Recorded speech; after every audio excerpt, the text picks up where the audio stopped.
میں اس شعر کے ساتھ اس پروگرام کا آپ کو اختتام کروں گا کہ غلامی میں کام آتی ہیں نہ شمشیریں نہ تدبیریں، جو ہو ذوق یقین پیدا تو کٹ جاتی ہیں زنجیریں۔ تو جب ہماری قوم کے اندر وہ ذوق پیدا ہو جائے گا نا، یا وہ ایز اے قوم بولنا شروع کر دیں گے، تو اس وقت زنجیریں بالکل کٹ جائیں گی انشاءاللہ۔ بٹ آل اٹ از کہ جب آپ اپنے آپ کو نہیں سوچیں گے، جیسے آپ نے اگزامپل دی کہ یار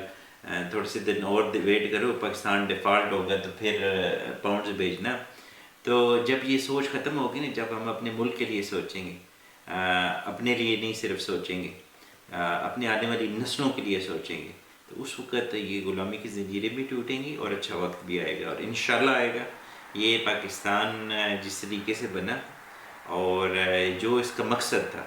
پاکستان کا مطلب کیا، لا الہ الا اللہ، جس دن ہم اس مقصد کو پہچان جائیں گے نا کہ why it is being made,